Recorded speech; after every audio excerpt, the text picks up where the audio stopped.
So you say 2 seconds, but we're live stream now. Liar.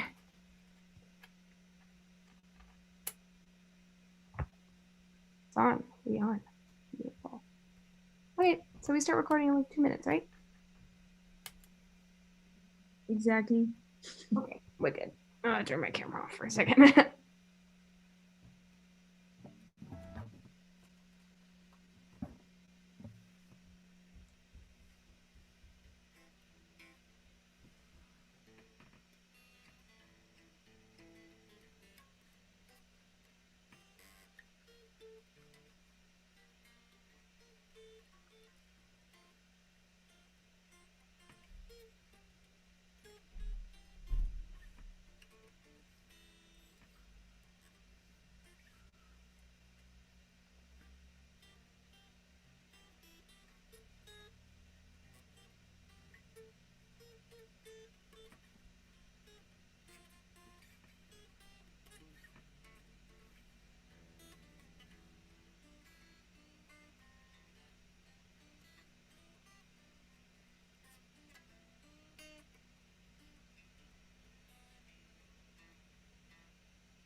Ready? Let us know when to get started.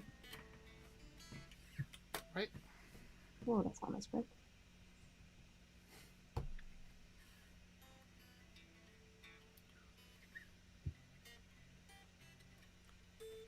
Ah, I see. Now we hold on tonight. What's the word to like? It's true.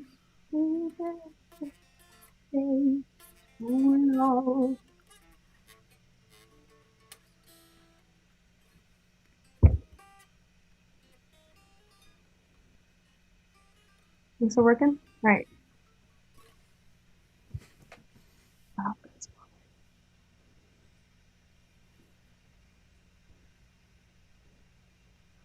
All right, welcome everyone to December 24th, 9 p.m. Pacific Standard Time. If any of y'all have watched Rent, it is the last day of Youth Power PDX's fall series Speak Up, Sing Out event.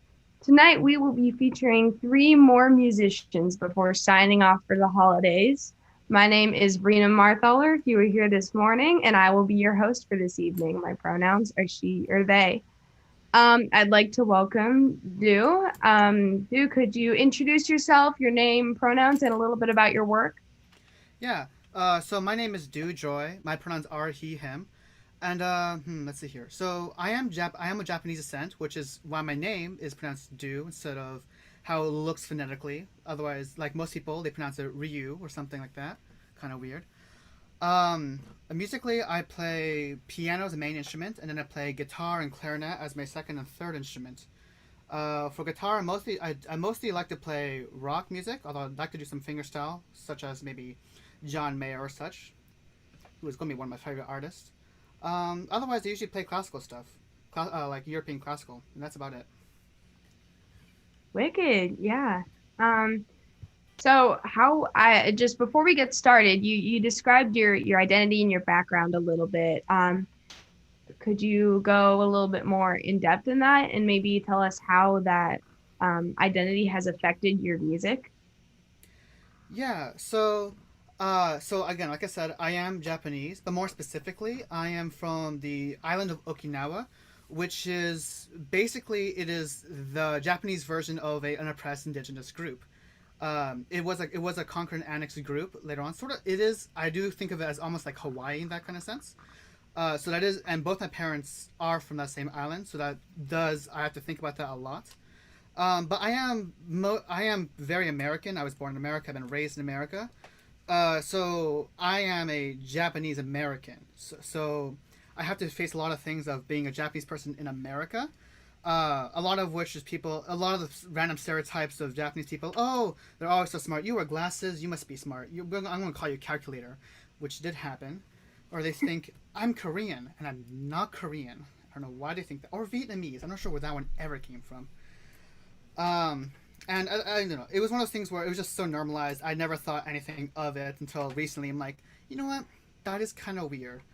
Also, the people I know who say things like Jap should probably not be saying that. It's kind of like that kind of stuff because as being Asian Americans are usually invisible in terms of their racial problems. It's just one of the things that they've been kind of labeled as basically being white. That's kind of propaganda. So that's one of the things I do have to think about too, as a person minority, and especially in something like Portland, which is very white. And then I go to school in Southwest Wilson High School, which is the whitest school in the whitest city. So my experiences are very much, there's not a whole ton of other people in my culture that I can really relate to at the same amount. So I've ended up internalizing a lot of white culture, and it's something I've been trying to think about more often, be more aware of, I think. Absolutely. Yeah, awesome. Well, I know you from some sound engineering things like live set. I know you've done work for Friends of Noise too, and I'm really excited to hear your work. So just whenever you're ready to go ahead. Yeah, sure. How's the volume there? That's great.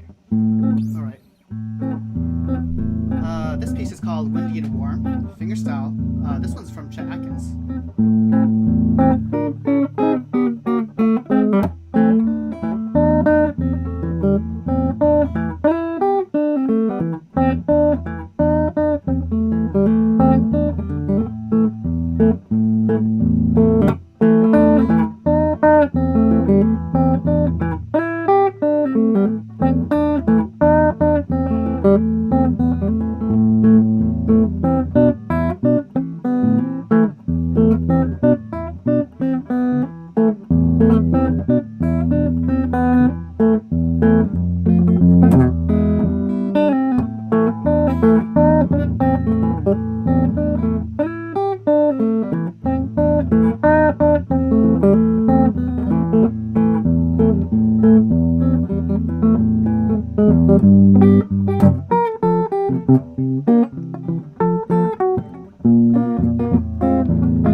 One should be pretty well known, I think, at least from what I would think. Let's see here.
Alright.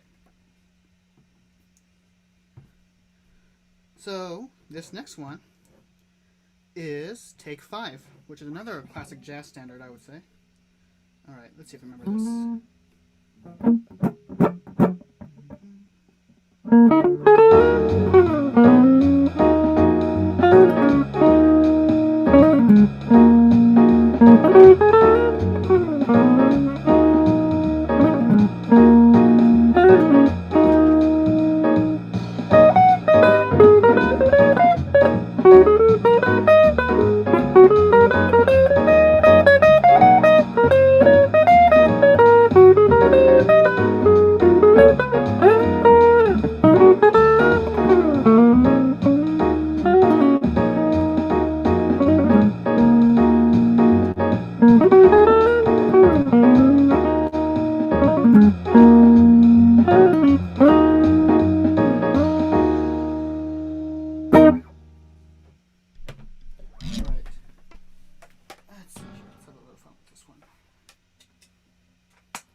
I'm pretty sure it's about 10 minutes unless you do want more.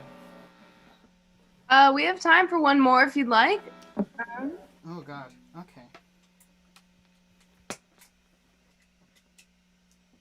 Well, what I can do for you is one of two Beatles songs. Would you rather have Blackbird or Sunshine? Oh my god. Me personally, Blackbird. All right.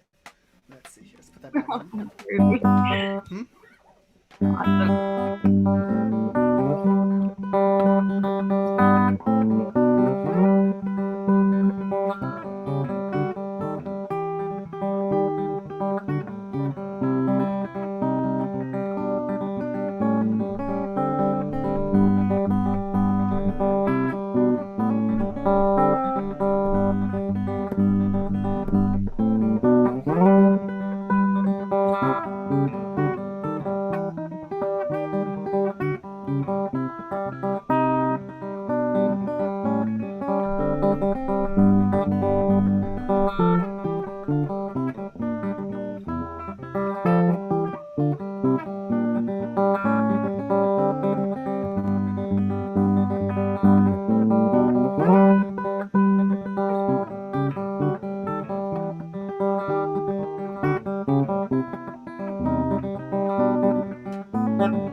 Okay. Incredible. Oh my gosh. I just mad respect for your guitar skill. Yeah, I Um, wish I could sing so I could, do that part too. oh, I believe in you. You could totally sing.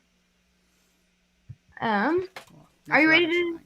you ready Yeah, to I'm jump ready. into the interview? Awesome, awesome. All right. Well, um, the first question that comes up for me is, as you are a triple threat when it comes to music, what has been your like journey through learning these instruments? When did you start, and what keeps you going? Okay. So one is there. So one I want to think is funny is that there is a stereotype of the Asian mom forcing a kid to play piano or something. But that's not what happened to me. Because what happened to me is that my mom does play piano. What happens is that when I was like 4 or 5, I just kept hearing her play piano and sing to it, and I decided, you know what, I want to do that too. And that was when I asked my mom to start teaching piano. And so I first learned Twinkle Twinkle Little Star and some basic Japanese lullaby that I no longer remember. Um, and then what happened was that I kept playing. I started playing that on 4 or 5. And then my mom would teach me up to the point where I was about as good as her, or a little bit better. And then at that point, I never was able to get a teacher, just because my parents didn't have the money to afford music lessons from multiple instruments. So at that point, I was self-taught, and it was a bit of a struggle up until maybe like last year when I'm like, okay, I figured out exactly what I want to do. So that's how where I am now at piano. Is I decided I'm gonna start solidifying what I want to do. So I work on classical music. I've been playing the Moonlight Sonata, some Bach, a Japanese folk song, some lists and that kind of stuff. And then what happens is that for guitar is that a year after I started playing piano, I don't remember why, but I started taking guitar lessons. And so my mom bought me my first guitar, which I actually still have. It was a very cheap nylon string guitar that was way too big for me. Because an adult-sized classical guitar is way too big for like a 5-year-old or something like that. So I had to. My mom bought me a 3/4 size travel acoustic guitar, and that's how I first started playing guitar. Eventually, sometime around middle school, I got an actual electric guitar, and so I've been slowly working on increasing my skills at that. I like playing rock the most. I love playing rock. So I love playing Boston. Boston would be my favorite, I think. Boston, and then yeah, Boston and John Mayer for fingerstyle. I love John Mayer so much. And so like that's kind of where some point in the future I want to make an actual band that wants to play music, because all my other efforts, they didn't really feel like playing music, so it didn't work out very well. You need everyone to want to play in order to play. Later on, I played clarinet because my elementary school actually had a marching band. It was the only elementary school marching band in the city. So everyone at this band first started on recorder, and we'd all march on recorder playing Blue Monk, and we'd all go to St. John's Parade every year and play that. I played recorder for 2 years, and I wanted to play flute, but I was convinced to instead play clarinet. So I picked up clarinet around third grade, and I've been playing clarinet ever since. And I've been fairly good on all three instruments. I feel like it could be better if I stuck to one. But that's basically where I'm at right now with the music, I think. Amazing. Yeah, yeah. No, I really respect that. Since we're getting close to running out of time, I wanted to know, since this group, Youth Power PDX, a major core value of it is youth intersectionality and power. And I just wanted to know, what does intersectional youth power mean to you, and how would it affect your creativity and your craft? Hmm. Well, I think the first part is, I guess, just being aware that there are some obstacles that other people do have to overcome. I might, as a Japanese person, I might not have the exact same obstacles as maybe other people of color, just because of the stereotype of the Asian success story. But I know that they do exist, even for me still, and for others. And I want to recognize this, and at the same time, I also want to recognize my own culture in this. So I think for me, what I think of intersectionality is I want to be able to make sure that I can think of other people and be aware of other people when I'm not even in the music, just going through my daily life kind of thing. I want to be aware that there's other people out there, and I want to be able to think about them. That's something that I learned throughout high school from my friend who was very aware of this and he helped kind of teach me through this. Beautiful. Yeah, that's amazing. And it's great to always, have someone who has, guided you and taught you. And it seems like you have that in a friend and you have that in musicians that you follow. Um, so since we're basically out of time, is there any place that people can find you on social media or find your work?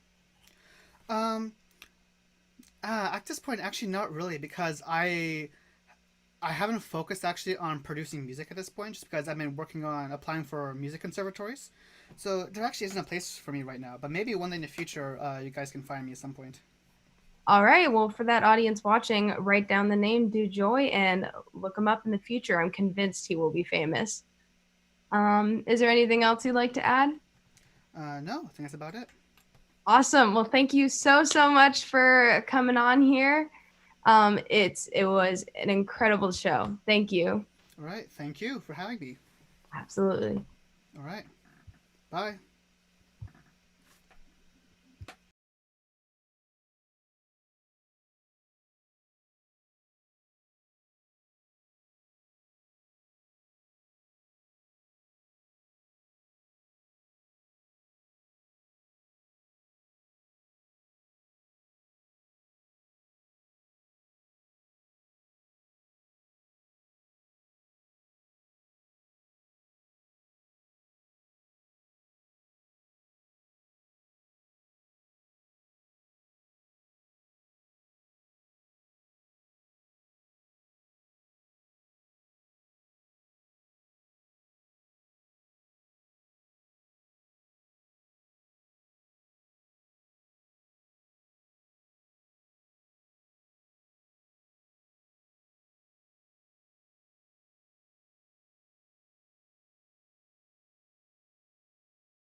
Welcome back, everyone, to the second of tonight and second to last performance for the fall series Youth Power PDX Speak Up Sing Out event. Right now, we are so happy to present Big Papi Productions. They were on yesterday with an interview, and tonight we will just be playing a set of theirs. Big Papi Productions is a dynamic duo of two native Portland rappers. They started making music last year and released an EP last summer.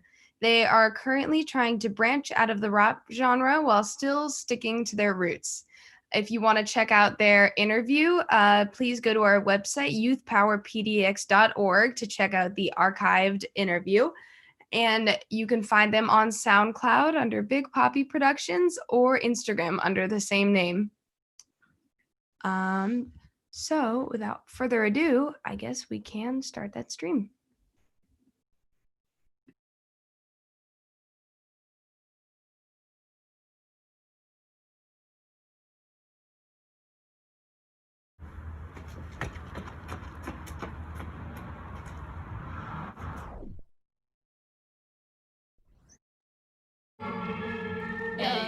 Hey yo, hey yo, What?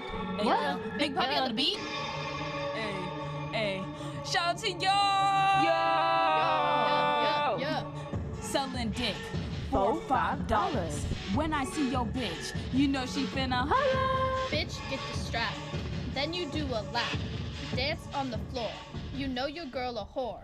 Rap it on the track, it's Big Papi, we don't slack. Never. Like Jesus, we revive, keep the rap game alive. Whoa. Built our career on a damn pair of seats. Better get ready, that wasn't our peak. Nah. Ice out, head to toe, like fucking frog toe. Y'all sweat, eminem, he probably has a toe. Think we're a joke, always fit in our heads. Won't be talking when you're bitching to my bed. Yeah, I'm a coochie man, ask for my OnlyFans. Ask so fat, yeah, I might need a hand. Call me a dyke, I'd be turning bitches left and right. If I was your girl, she'd probably spend the night. It's a comeback. What? It's a comeback. It's a what? It's a motherfucking comeback.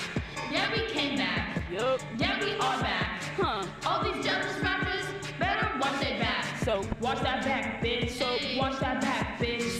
Watch that. Watch that back, bitch. Wash your back, bitch. Scrub. Wash your back, bitch. Scrub. Wash your back, bitch. Ayy, soap and water, bitch. Soap and water, bitch. Soap and water, bitch. In the shower, bitch. In the shower.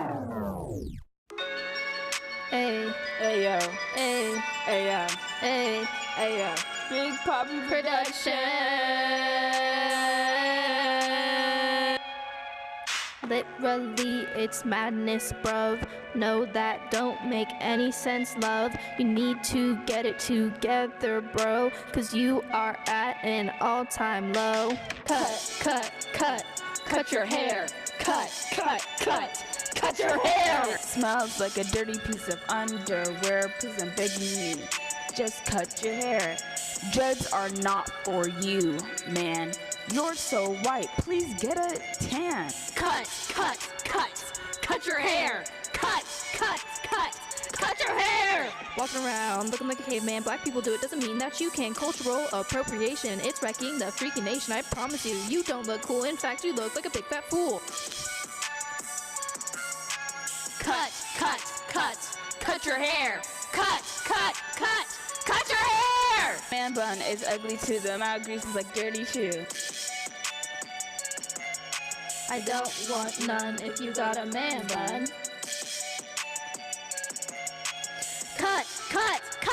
Cut your hair. Cut your hair. Oh shit, it's a rat. Just kidding, that's your hair. You disrespecting mice? That just ain't fair. You trying to be a Jedi, but you don't have the force. If you chop it off, you won't feel remorse.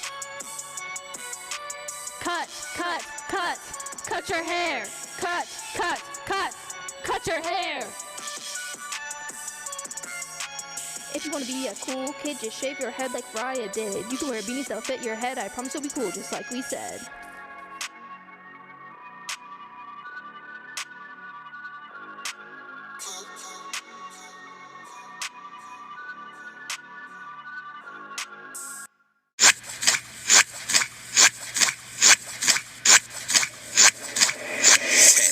Fucking crab patties like SpongeBob. You niggas are broke. Get a job. Got so many bands, I'm not talking rubber. Coming to my house, don't disrespect my mother. Sophia looks like Squidward. Maybe because she's a big nerd, but that's okay. She got all the hoes, and just like both feet, she stays 10 toes. Oh shit, it's a Krabby Patty. Oh shit, hoes call me daddy. Oh shit, it's a Krabby Patty. Oh shit, Sophia's a baddie. Hoes stay mad. She call me father like my name is Dad. Same in Black Forces every day. You niggas are in trouble, get out of the way. And Sophia stay being gay, but don't worry, that is okay. Oh shit, it's a Krabby Patty. Oh shit, hoes call me daddy. Oh shit, it's a Krabby Patty. Oh shit, Sophia's a baddie. Big Papi Productions. This one goes out to all my baby mamas, all my baby's mamas, and most importantly, all my baby's mamas. This one's for you, baby mama. His forces were black. His forces were black. He was gonna attack with his forces that are black. Walking down the street to pick up some meat, and then I saw someone break the law. This nigga was scary. This nigga was hairy. His name was probably Mary. Oh yeah, but this fool wasn't that cool. As soon as I looked at his shoes, my mind blew. Forces were black. His forces were black. He was gonna attack with his forces were black. I didn't know what to do. My face was practically blue.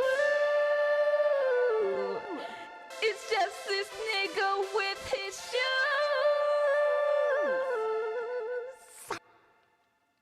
His forces were black. His forces were black. He was gonna attack with his forces that are black.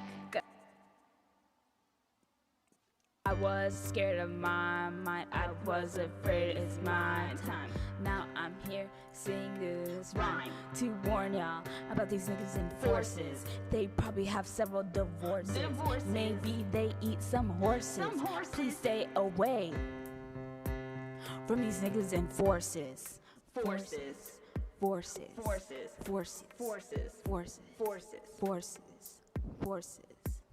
These niggas in forces. Hey mamas, I know it's late, but I was just thinking about you and me and you and us and you and me. I don't know. Call me back, I guess. It all started when you said, hey mamas. You said I'm thicker than a smoothie from Jamba. With these bitches I don't want no drama, but you about to make me be your baby mama. All this time I've been looking and searching for a Buddha like white people and men, like Sophia and being faggot. I wanna love like this, I wanna love like this. I wanna love like this. I wanna love like this. Yeah, I wanna love like this. I wanna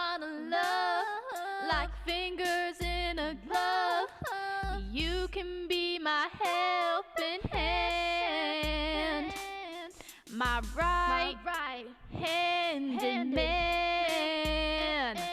When you wear that bun in the front of your forehead, it makes me wanna get right into your bed. I wanna love like this.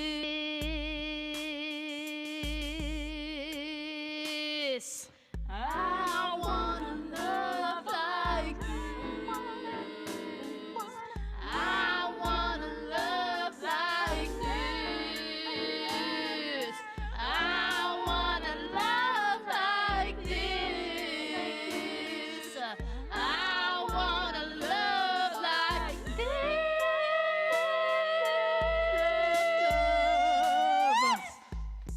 Bruh.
All right. Thank you again to Sophia and Faraya of Big Papi Productions. I want to remind everyone that you can check out their SoundCloud and listen to more of that awesome producing and music at Big Papi Productions on SoundCloud. Check out their Instagram under the same name, and absolutely go to youthpowerpdx.org and find their interview from yesterday. Something else you can check out on youthpowerpdx.org is our community partners and sponsorships. I would like to thank 350 PDX, a great climate justice organization that supported our panel from yesterday and supported our entire event with a sponsorship. I would like to thank our community partners, Morpheus Youth Project, who hosted a panel, Friends of Noise City Repair Project, and the Pear Visual Art Gallery. If you go to our website, you go to the drop down and you can find the event calendar and Pear Visual Art Gallery, and you can find all this art on here. These art pieces were created by Unhoused Youth through Pear, a Portland-based organization that mentors Portland's homeless youth to affirm personal worth and create healthier lives and communities. You can email William Kendall via that email listed right there to buy any of this art and support this wonderful organization. I'd like to thank Big Papi Productions one more time, and y'all, please check out at 10 p.m. we will be having Elia Falls for an interview as our last artist of the day. Thank you so much.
Hey, Hey. Go. We is recorded? it? I I think so. think we're Is it good. Reen? Oh, It's Rena. Yeah. It's Aliyah, right? Aaliyah. Aaliyah. Oh my gosh, I knew it was one of the two. All right. Well, I just want to say first, welcome audience to the very last session for the fall series of Youth Power PDX's Speak Up, Sing Out event. Here we will be hosting Aaliyah Falls for an interview. You were here a couple days ago too, right? Was it yesterday? Awesome. I think it was two. Okay, yeah, something like that. Wicked. Well, welcome back. Thank you. Yeah, do you mind introducing yourself with your name, your pronouns, and a little bit about your work? Yeah, of course. So my name is Aaliyah Falls. My pronouns are she and her. And I'm currently working on an album right now. I don't have any work released, but I'm an R&B singer, R&B pop singer. So Awesome. Yeah. And I'll be on the lookout for that album for sure. yes. Is there anywhere that people can find you on social media so that they can keep a lookout for it? Yeah, so my Instagram is at Aaliyah.falls. My first name is Aliya. I don't know if they can see the screen, but first dot last name. It's my Instagram handle. Okay, they can. Okay. Perfect. Yeah. So I guess just jumping into it, I wanted to know how you would describe your background and identity and what impact that's had on your work. Mhm. Well, I am African American. I identify as both African American and Caucasian. I'm also cis female, so I identify as or my pronouns, yeah, she and her.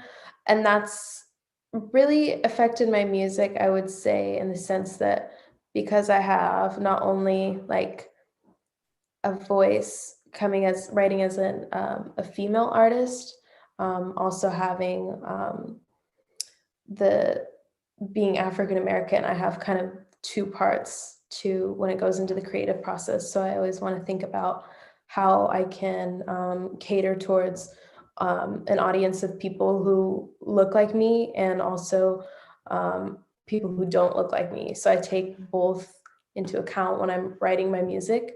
And I think it's really fun to write from different perspectives as well and just trying unique things and trying something different each time I write. So. Awesome. Yeah.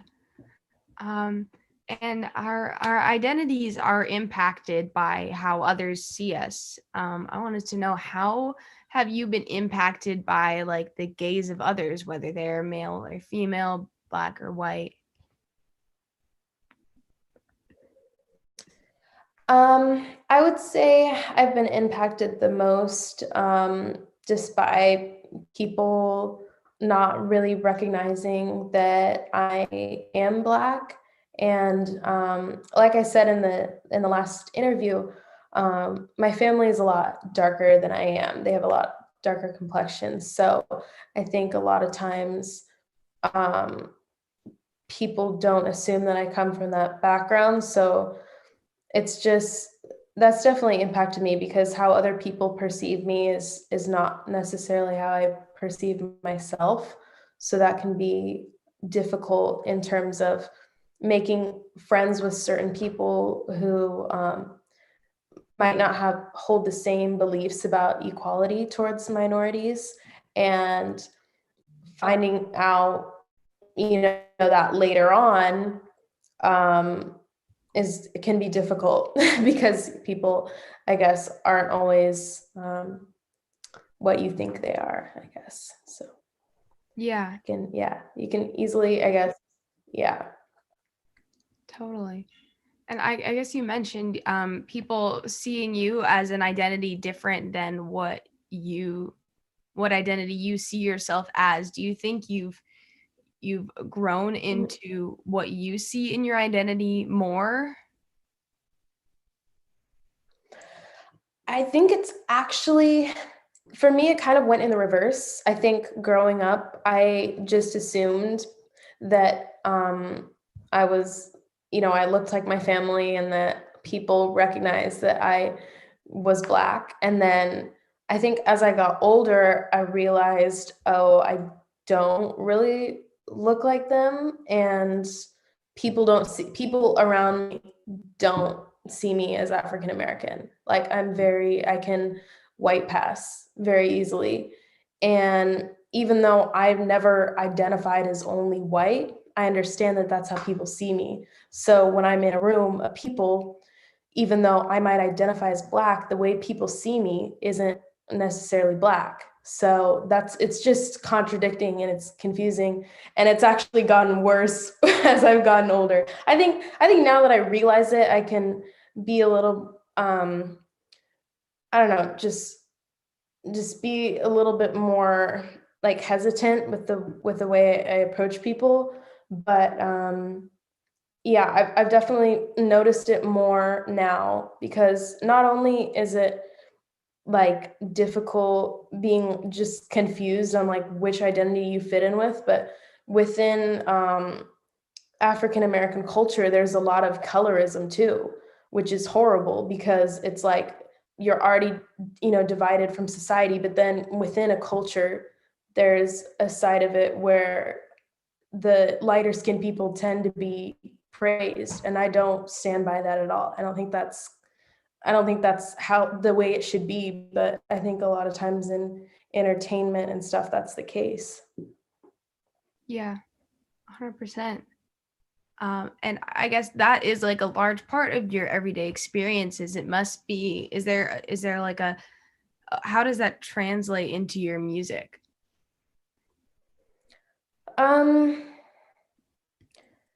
Right now, I haven't written anything on that, because it is a really deep subject and touchy subject, because it's like my identity and my everyday life. So I don't know. I try to mostly write kind of about lighter things and stay away from heavy topics, because I think our world is already so heavy. So like, I just want my music to be kind of more just on lighter topics and just upbeat and just happy and about love and about other things.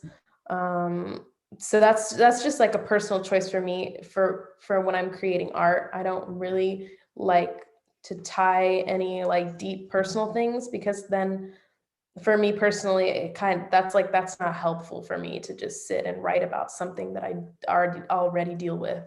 I have other forms of like figuring that out, but sorry, it's super late. I'm like I'm like straying from the question. So what was the question? No worries. I was wondering how your everyday experiences had translated into your music, but you gave a great answer. And Yeah. Now I'm wondering what could you elaborate a little bit more on what you like to write about, and the type of kind of message and feel you want your music to spread? Yeah, of course. I think it's fun to write in like character sometimes, because like, I don't know, my life is pretty boring. Like, so I just think it's fun to like step into a person of someone else and write from different perspectives. And I write a lot about just relationships or love, even though I've never been in love. But it's like, if you think about some of the artists on the radio, like Sam Smith, like when he wrote all of his hit songs, like he had never been in a relationship. So I think that's super cool, just being able to write about whatever you want and just whatever you think sounds cool. And that's honestly what I'm trying to do. I just want to create something that's fun, that people are going to hopefully like to listen to, the music that I would listen to. More importantly, like I don't want to write something um, just to have a certain look, I guess, or sound a certain way. I just want to write something that I would like genuinely listen to, that my friends would genuinely listen to. And I guess if you wanted to like pick out a certain message, I think most of it hopefully is up for interpretation. I don't want to tell anyone what my songs like. I don't want to force like a meaning behind it. If people can like listen to it and pick out their own meanings, I think that's dope. Like if people are like, this one line, like I felt like you wrote that line for me or something. Like even though it was something completely different, like it doesn't matter. Like I think it's just more of like a feeling and how people interpret it, of all different backgrounds too. No matter if you're female, male, black or white, any ethnicity. I think it's cool because each person is going to have a unique perspective of how they interpret my songs. So I'm just super excited and super thankful. Yeah, that's awesome. No, and I'm a musician too. I completely understand the wanting to just create music that you would want to genuinely listen to. You know, that's how you know it's good. Yeah. Yeah. So I know that there are some iconic moments in especially musicians, but you know, people's lives of like, I don't know, seeing a major icon like Michael Jackson doing something that have been like a moment of creative genius for them. Was there a moment for you that love like hearing an amazing creative performance that has stuck with you and inspired you? Oh, definitely. There's been so many. The main one that comes to mind is Lorde. She's such a huge inspiration of mine. She's always been. I think the coolest part about her is that we're close to the same age. So she's pretty young. And back when her first album, Cure Heroin, came out, I was in middle school, and I just remember being in awe of someone who's like, she's like 16, I think, when that album released. And just for someone to have like that much talent and creative ability was just mind-blowing. Like she had some of the just most insane, like just sonically, lyrically, everything was like, still to this day, I'm like, I don't think I could ever top that album. Like, like I don't think anyone, like it was just so crazy. And so yeah, so that came out when I was in middle school, and then that was when I moved schools. And then flash forward in 2017, I think, when she released Melodrama, I got to see her in concert. So this is where like the performance aspect comes in. And everybody always says she like dances weird. I thought it was fine. I loved the concert. I think I cried during most of it, but it was still like probably the best night of my life. Like she's like just amazing. Like she's someone that I've always dreamed of collaborating with, everything. And she's also someone who's not like a typical like pop star, I guess. Like when you think of Lorde, like starting out, like her music doesn't really fit into, I mean, it's like alternative, but it's pop, but she's not bubblegum pop. Yeah, definitely Lorde. Amazing. Yeah, totally. No, I love Lorde. I get it. And so if that's maybe one of your musical inspirations, I'm wondering, in your just everyday life, are there people who have inspired you? Yeah, it's actually really cool. I have a lot of friends that do make music and are really inspiring to me. Some of like my closest friends are such great musicians. I can shout out a few. I don't know if you want me to name drop. Yeah, so I would say Rain. Her Instagram is everything. underscore Ezra. Oh She's my gosh. amazing. She She's- was my choir director in school. Yeah, she's literally so talented. Like her, I mean, and just her work ethic is crazy. So have to mention Rain. And the other one just off the top of my head is Tristan. He's also an amazing rapper, singer, songwriter. He just dropped an album. I think his Instagram is like just Tristan with 2 T's. So definitely follow him and Rain. They're just such genuine people. They're really inspiring to me. Their work ethic is crazy. I hope to see more projects with them in the future or from them in the future, and maybe collabs, something like that. They're just super cool people and super great musicians. So yeah. Totally. Oh my gosh. I'm so glad you brought up Rain. Yeah, that's cool. Yeah. Everyone, please go check them out. Coming back to your music a little bit, do you have like a writing process? I think before I really didn't have a strong process. I would just kind of write whenever an idea came to me. So there was no really intention behind it.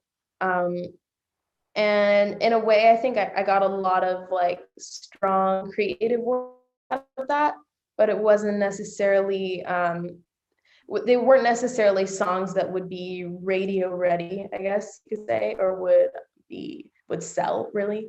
And now working on the album, I'm trying my best to do a mix of the two, to where I'm still making songs that are true to who I am as an artist and will match up with, I guess, the message that I'm trying to send, or the sound that I want to have.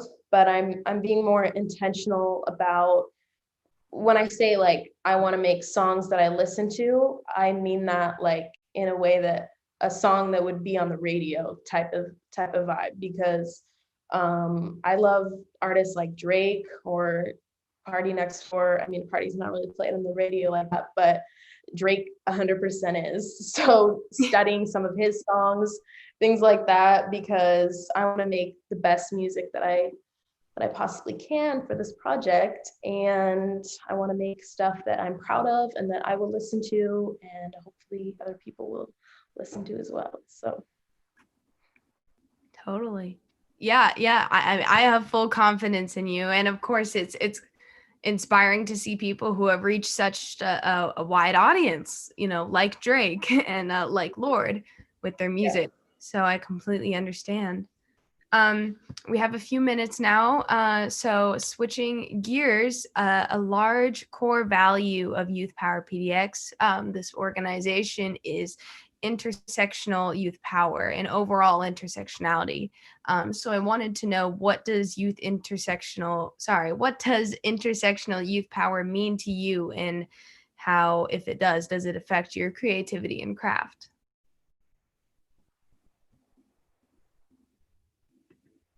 Yeah, so I think there was a similar question in the last one, and I remember saying that it was about bringing all youth backgrounds together through my art, and making sure that everybody's voice is heard, regardless of gender or sexual orientation or ethnicity or race. I think that's really important. I think the youth voice is so powerful. We saw that with this past election and with the movements like Black Lives Matter. So I think that's super important. And I really want to convey that in my art. And I hope that the people that are listening to my music feel inspired and like they have a voice when it releases. Obviously, it's not out yet. But yeah, that's the goal. Awesome. And I guess my last question for you is, do you have any advice to aspiring musicians? Oh man. Honestly, I think the best advice is just like slow down. Like the reason that I don't have any like projects out right now, I released stuff in the past, but everything just seemed like it was me trying to make something happen that just wasn't ready to happen yet, I guess. So I would just say like slow down and just let things take, like things are going, anything worth your while is going to take time. So, and a lot of younger artists have the luxury of time. Obviously, if you're starting out later, you have to, move a little bit faster. But if you're starting out young as an artist, like just take your time because opportunities will come, events will come, and the creative process will naturally and organically happen. But I think this idea of overnight success is insane. Like, and even people who claim to have gotten overnight success, it was after years and years of hard work that nobody saw. So slow down. Awesome. Yeah. All right. Well, is there anything else you'd like to add? No, I think that was all. Thank you so much. I really appreciate it. And Merry Christmas Eve or Christmas.